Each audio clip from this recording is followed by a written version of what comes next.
Hello, welcome to Silicon Spin, the show that tackles what we think are high-tech issues. I'm your host, John C. Dvorak, and along with our panel of what we think are pundits, we want to get your comments so we can see what we think about them. So make sure to visit the website at siliconspin.com, and don't forget to answer the question of the week for a chance to win the valued Silicon Spin mug, which I think, it's fluctuating on eBay right now, but I still have hopes for it to hit 100. Today's focus on Silicon Spin, Bill versus the Penguin. Linux races against Microsoft NT. And before we get to that topic, let's introduce today's panelists. To my right, Bob Young, CEO of Red Hat Software. These are the guys that are the primary distributor of the open source code Linux. Kevin Surace, the Executive Vice President of General Magic. He's responsible for developing the Portico virtual assistant and other telephony products. Over there on the far right is Jeff Hadfield, Editor-in-Chief of the Visual Basic Programmers Journal and other Fawcett technical publications. And finally, Andy Reinhardt, correspondent for Business Week's Silicon Valley Bureau. Welcome, everybody. Bill Gates is starting to feel the chill. First, Linux, the open source code symbolized by a penguin, didn't matter much to Microsoft. Then, all of a sudden, Linux pecked away to the point where Gates admitted it was a potential competitor. That was hard for him to do. This week, Gates says the penguin is getting around, but it can't fly.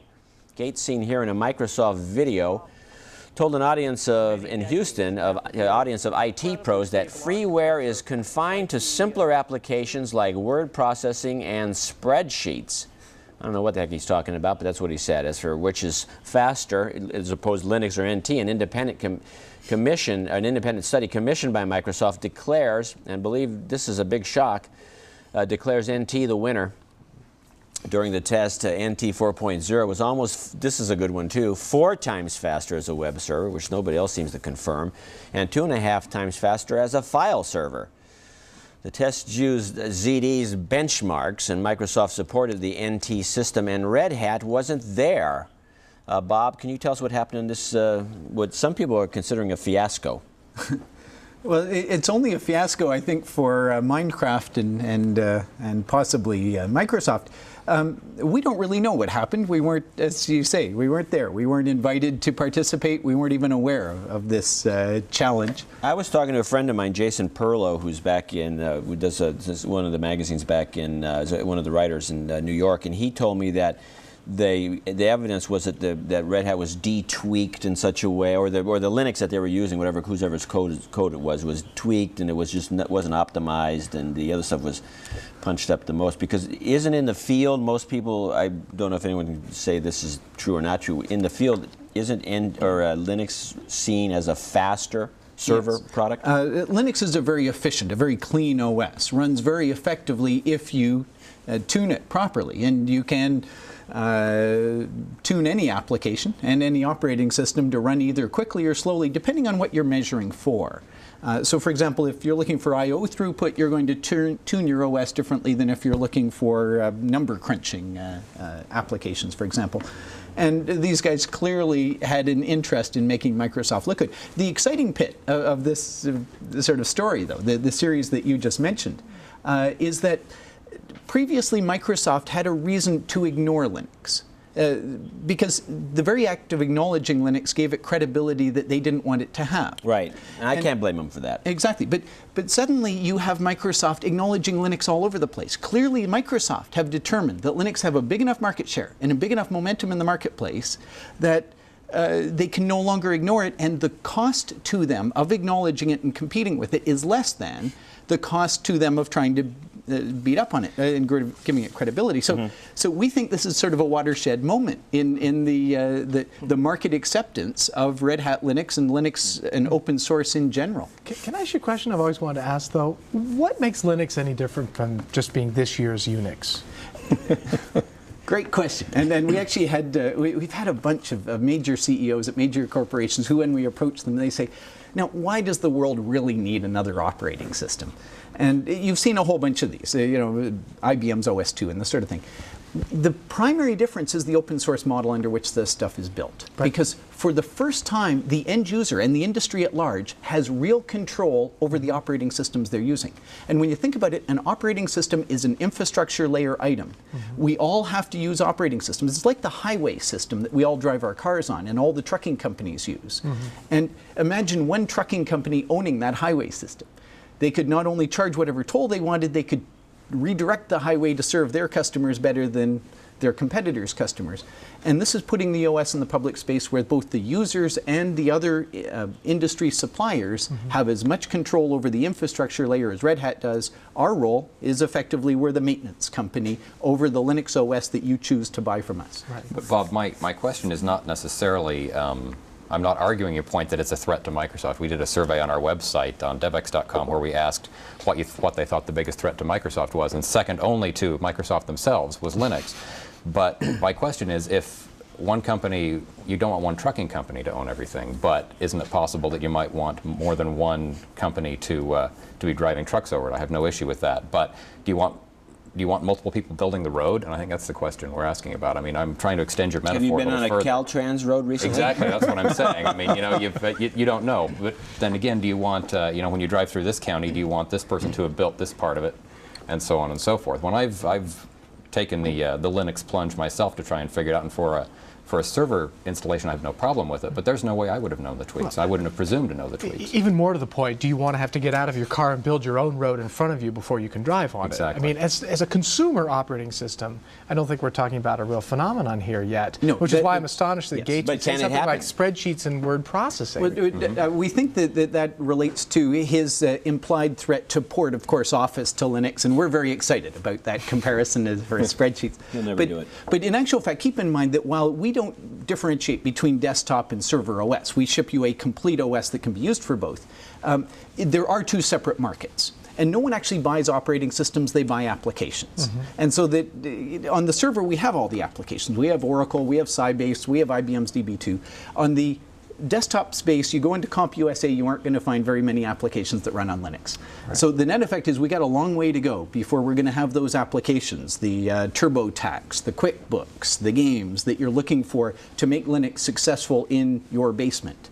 Having said that, in the enterprise, it's going to make a great dedicated desktop, and a huge percentage of the PCs that go into enterprises are dedicated machines to a particular application. Yeah, but Bob, may I question one other thing here is, you know, we made a choice, in fact, in building a sophisticated internet service with 300 servers, and we had to essentially choose, frankly, between NT or Unix, right? And potentially Linux, and we talked about that, et cetera. But the bottom line got down to where we were going to get the support, how much money was being thrown into both third-party developers and the development of next generation OSs. Yeah. And if you looked at where the money in the industry was going, whether or not we agree or not, there's an awful lot of money going into NT. And I would argue that IS managers don't want to know or don't care that they can add to the source code. In fact, they don't know how to add to the source code. They want something that's going to keep their job. And I think if they choose NT or Unix, they're probably going to keep their job. And if they choose Linux and the thing blows up, they may not.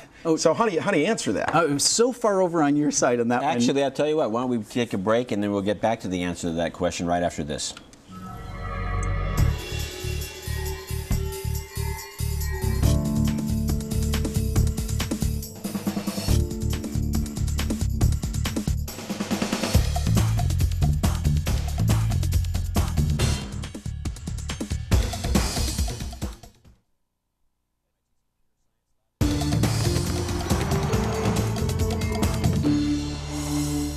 Welcome back to Silicon Spin. We're finishing a discussion about Linux versus Microsoft. This is the big battle that's coming up in the probably years ahead. Kevin, you had an interesting question. Can you reiterate it? Sure, Bob. I've got to design a service that's got 300 servers, or I'm an IS manager. Look, I can choose Sun today. I've got Solaris. I've got NT with Microsoft's backing. Why would I ever choose Linux? That's a great question, because we ran into that one so often. January '98, we started winning industry Product of the Year awards for the second year in a row, and yet all the customers were still choosing the competitive products. And so we were going, I think we got a problem here. And the problem was Red Hat was simply too small to be a trusted supplier of an enterprise like yours. So what do? Well, we could double the size of Red Hat. but we'd still be too small. We could quadruple the size of Red Hat and we'd still be too small. So we recognized we had to go out and get real industry endorsements of both Red Hat and this software development model itself. That led very directly to the investment round last September, where Intel and Netscape stepped up and acknowledged support for the open system development model, as well as for Red Hat Linux specifically. And that is what opened the taps. That's where IDC's report that showed up in December of a 212% growth rate in the space, and that in turn led the opportunity for us to bring in the second round of major vendors into supporting this model. And so suddenly, whereas that concern would have been perfectly accurate a year ago, and probably still accurate 6 months ago, is today no longer a big issue. Why? I think just because you got a lot of money, you didn't explain it. Because if you can't get these services from Red Hat, you can get these services from multi-billion-dollar suppliers like Dell and Compaq and IBM and Netscape and Oracle. These guys have all stepped up saying that they are willing to offer services and products built around these technologies to their customers. You are no longer depending just on Red Hat for that support. I was actually more interested in the classic open source model for supporting these kinds of products. I mean, at least the way it's supposed to be, which is, in other words, there are these guys out there that are giving you support in a kind of a free-for-all manner, that you go to the IRC for all practical purposes 24 hours a day. There's somebody around the world that can answer any question about Linux and fix your problem on the spot. And I'm actually kind of concerned that you would say that an IT manager couldn't deal with either putting any new source code in the operating system or deal with this kind of open source mentality, because to me that IT manager isn't qualified to do the job. There's a lot of IT managers that don't code in C.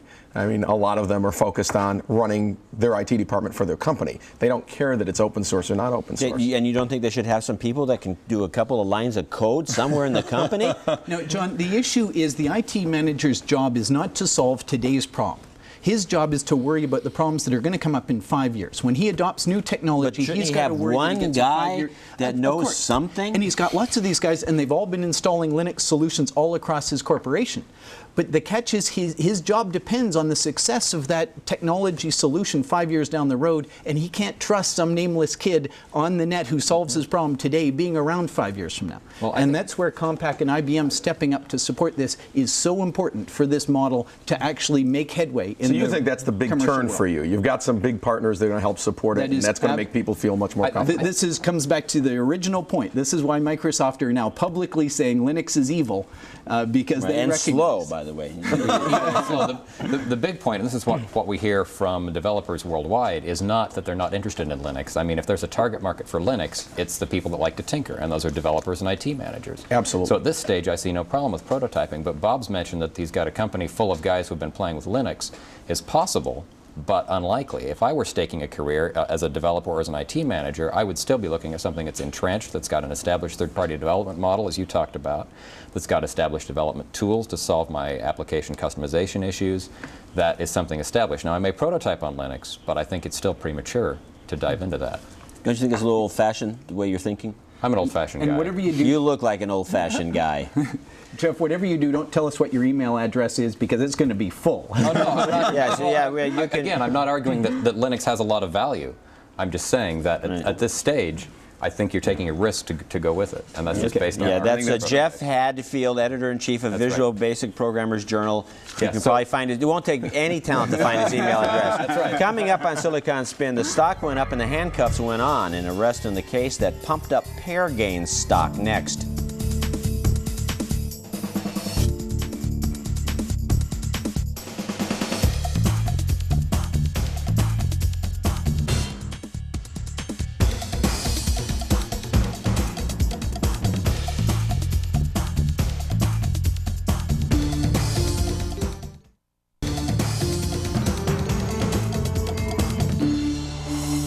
Welcome back to Silicon Spin. First, the Melissa virus resulted in a quick arrest. Now the FBI has found a suspect in the Pergain stock fraud case. We talked about it, I think, last week. Thursday, the FBI arrested a 25-year-old man who apparently works for Pergain as a computer engineer. On April 7th, Gary Hoke allegedly used Bloomberg's website logo to place a false story that Pergain was about to be acquired. The company's stock then jumped more than 30%. And quickly sank on the news that the story was fake. ZDTV reporter Janet Yee talked to securities attorney John Appel. Appel says the financial punishment could really hurt. He could be looking at liability to any investors who bought Pergain and lost money as a result.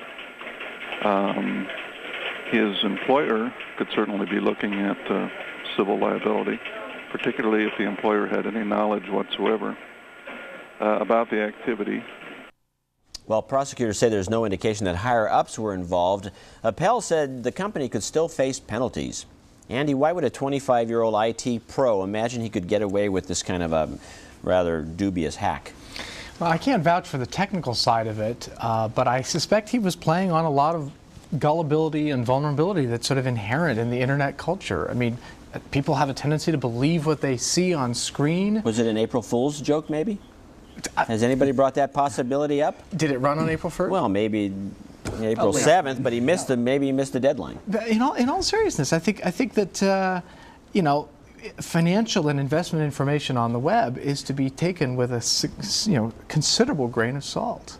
Yeah, but there's another issue that came up in this story, which is that maybe you can take it with a grain of salt, but if you can sue for the losses that you had on some speculation like this and get your money back, wouldn't that just encourage people to just take a chance on every one of these kind of speculative deals? To tell you the truth, that surprises me a lot. I'm surprised there isn't a little bit more of a caveat emptor kind of situation with this information. I mean, if you read something without having any idea whatsoever what the source of it is, and you act upon it and you're burned, that doesn't seem to me like it's the fault of the person who posted it necessarily. It's somebody. So you think the guy should be blameless? The guy. So in other words, you can pump the stuff out there and not have a financial hit. No, not blameless. Clearly, he perpetrated a hoax. But to the extent that people can recover damages as a result of that, I don't you think it would minimize the hoaxing?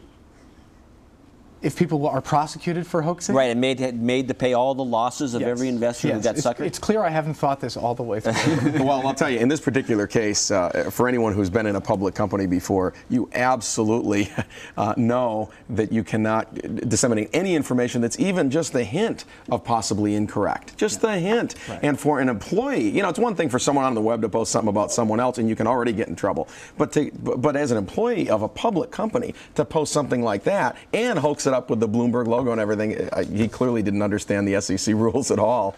This is terrible. Not only that, but he clearly didn't figure out how easily he could be caught at it. But in terms of not understanding, you call him a 25-year-old IT pro. He's a 25-year-old kid. And he clearly wasn't showing much sense or responsibility in this one. Not in a public company. Well, I mean, we of course assuming that he actually did it. This is all alleged, but maybe it was just. I'm thinking when I see something like this, just kind of a goofy thing to do. See what he can get away with. Yeah, just kind of. It reminds me of the alleged sorts of things that I would allegedly do in my alleged high school. And you can do goofy things. But you can do that kind of thing there, and it didn't have the same effect. You can do goofy things about a high school or goofy things about a private company, but not at a public company, and not being at that public company. This is bad. How many people do you think actually realize that there's implications like this? Because I think there's a lot of naivete out there. There's people. I mean, look at these day traders. I mean, they're just buying stocks and running up the PE ratios to thousands and thousands. Naivete on both sides of the fence. That is, the doers. There's a lot of public companies now that aren't billion-dollar companies anymore. They're $0 companies in terms of revenue. They went public at a stage where maybe these rules aren't so clear to everyone, right, as they might be at an Intel or something else. And there's naivete in the day traders. So there's naivete on both sides of the aisle. I blame this on a decrepit education system in this country. Coming up on Silicon Spin, Linux offers free and easy encryption. Will that encourage criminal behavior? The debate next.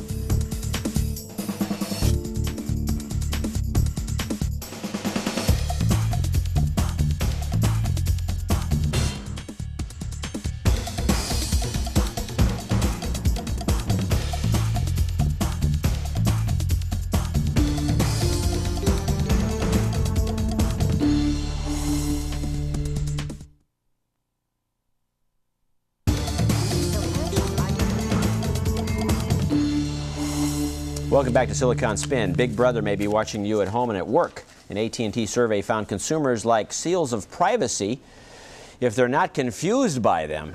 And they hate spam, which is not much of a surprise. As for the office, more companies than ever are spying on their employees. The American Management Association says monitoring of email, phone calls, and computer files in the workplace has risen from 35% in 1997 to 45% in 1999, and it's going up. 84% of those companies tell employees that they're being watched. That leaves the 16% who don't. Kevin, can the virtual assistant help with privacy?